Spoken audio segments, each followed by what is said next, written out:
This isn't just a game, it's a playable cinematic experience. After Trailer 2, we're not just talking about a new open-world title anymore, we're talking about a statement. Rockstar isn't making a game.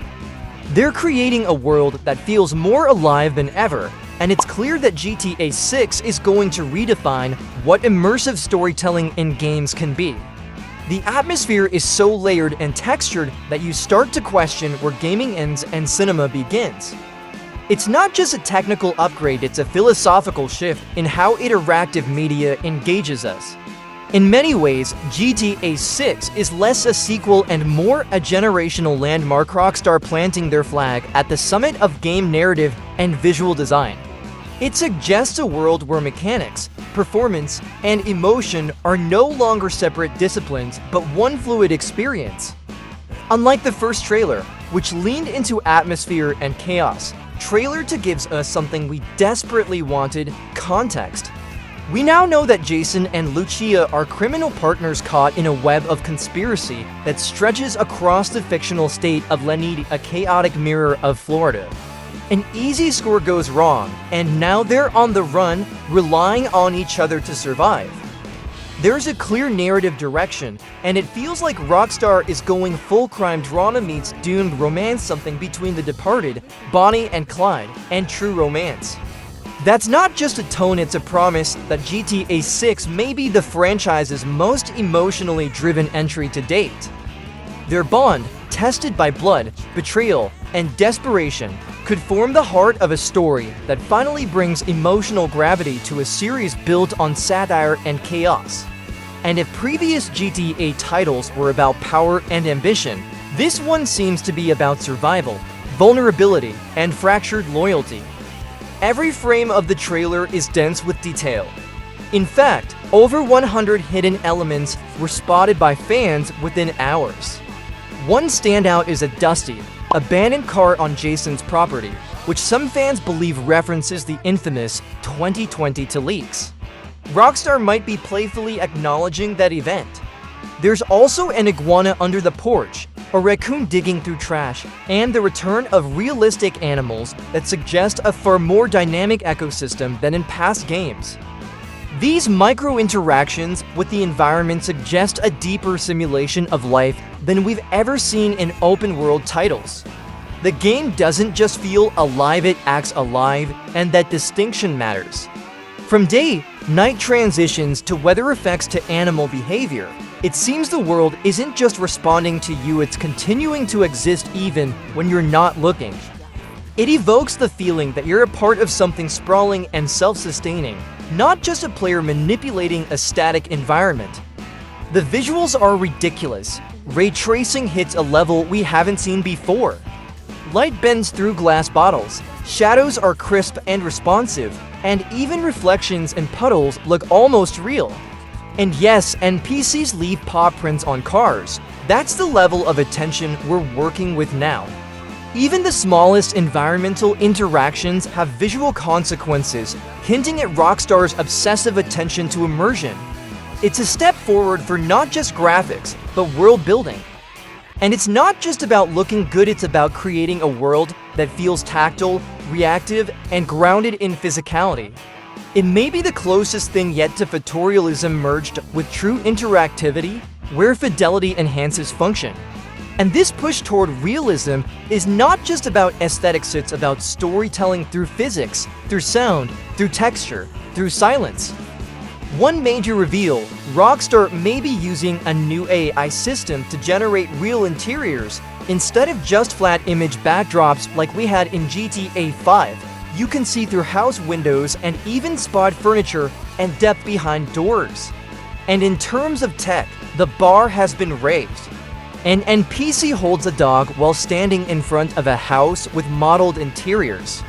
A hookah sits on a store counter, a beer bottle bubbles like in real life. These are the kinds of micro details that elevate the experience beyond what we've come to expect. And the attention to sound design is evident too, from the reverb of city streets to the subtle creak of a swinging door. It's clear that Rockstar isn't just building a world to play in, they're building a world to inhabit. That means more than just visual clutter. It means a city that breathes with history, character, and mechanical presence. From street vendors yelling to club music muffled through walls, everything seems acoustically alive.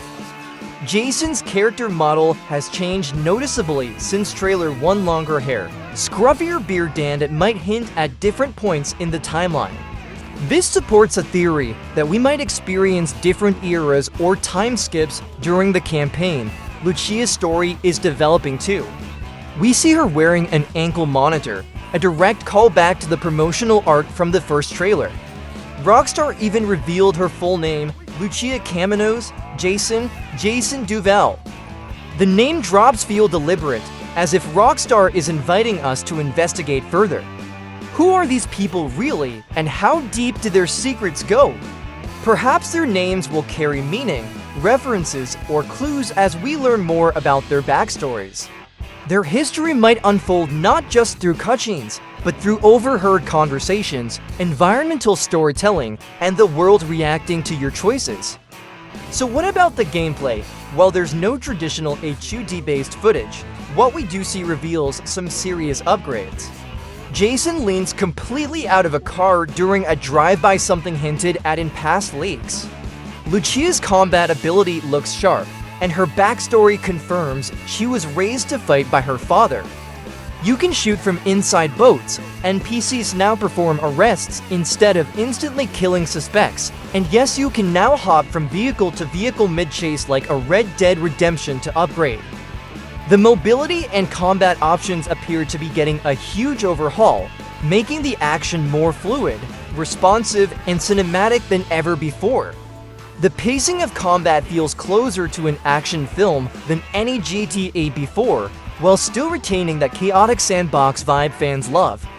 Gunplay, melee, chase dynamics, all of it seems designed for variety and momentum. Add to that new vehicle physics, destructible environments, and rumored survival mechanics, and you've got a formula that transcends traditional GTA gameplay. But maybe the biggest talking point is the theory: is Jason a cop? At one point, an off-screen character says, "Us cops gotta stick together." There's a chance Jason is an undercover CI or agent, something that would flip the entire story dynamic. Then again, layered dialogue suggests the police are actively chasing both Jason and Lucia. So is he being hunted or hiding in plain sight? Rockstar has a habit of building double identities and narrative twists into their protagonists. This theory may just be the tip of the iceberg. A character like Jason torn between two lives would add layers to every decision you make. And it begs deeper questions. What does justice mean in a world like this? What do loyalty and truth look like when everyone's wearing a mask? Could we see branching narratives or betrayals from within the main duo? It's all on the table. There's also a new cast of supporting characters. Brian appears to be a landlord, a marina operator, and possibly an ex-con. He shows up repeatedly and may serve as a central figure in the narrative. Kelhampton Jason's Lester-type ally is described as someone who prefers snooping on radio comms from the safety of his home. These characters don't just support the main duo, they reflect the world they're trapped in. And then there's Raul Bautista, a rumored ex-bank robber that fans are speculating may play a major role, though it's still unclear whether he's friend, foe, or filler. The supporting cast may become one of GTA 6's secret weapons. Each one feels like they could carry their own subplot mini-narratives that could rival even the main story in depth. If GTA 5 was about 3 characters, GTA 6 might be about 3 dozen, each more intricate than the last. And who knows, some of them might be playable at certain points, or even betrayals waiting to happen. Vice City has never looked better. Whether it's the shoreline of Peacock Bay or the packed streets of Port Colborne, Rockstar's take on Florida feels alive. Clubs are packed with NPCs, planes drag promotional banners through the sky, and yes, someone's already spotted a PS5 in the background of a scene, a hilarious nod to Rockstar's marketing deal with Sony. These living spaces are more than decoration, they're full of personality, activity, and narrative potential. The visual storytelling here is on par with top-tier film production design, blending chaos and color with sharp satirical edge. And as always, Rockstar's sharp eye for parody remains intact. From phony beer brands to social media caricatures, nothing is sacred and everything is fair game. Expect the world to evolve over time, to possibly even dynamically with online integration. The level of environmental interaction is astonishing. Vehicles react differently to explosions based on weight. You'll see a lighter SUV get blasted away while a riot van barely shifts. Explosion shockwaves ruffle Lucia's hair, couch cushions compress when she sits. Even bullet impacts now create mini atmospheric effects on the pavement. Every action seems to have a consequence, and Rockstar appears to be building a world that reacts to you in more personal, immersive ways. We're talking about real-time physics, environmental variables, and unpredictable emergent behavior all woven together. This kind of systemic interactivity promises gameplay that isn't just reactive, it's generative. No-to-player experiences may be alike. That alone gives the game nearly infinite replay value, and that's before GTA Online even enters the conversation.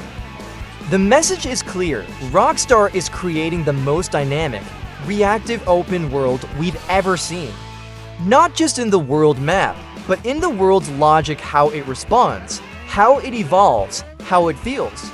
From micro animations to macro decisions, everything points to a game that will reward attention, experimentation, and story-driven gameplay. It's not just about freedom, it's about consequence, about choices that matter. About living inside a digital society that mirrors the unpredictability of the real world. GTA 6 isn't just trying to be the biggest game, it's trying to be the most aware. A satire, yes, but also a sandbox that mirrors who we are and how we move through the world. And if Rockstar follows through with their rumored post-launch support model, we could be living in this world for years to come.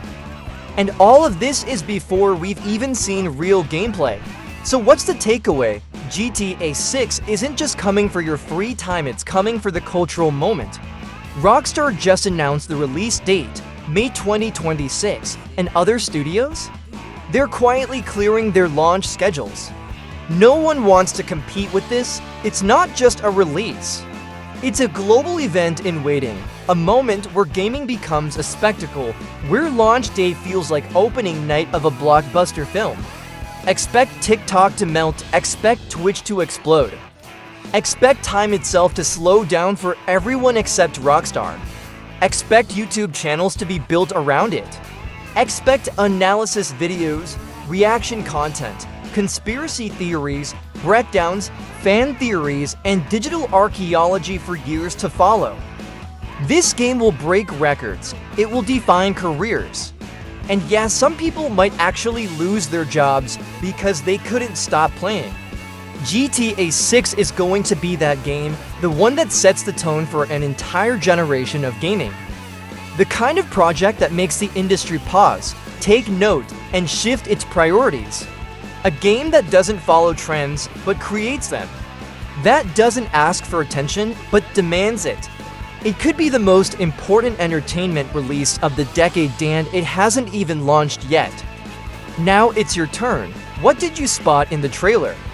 Do you think Jason is undercover? Which hidden detail blew your mind the most? Let me know in the comments, and don't forget, we've only just scratched the surface.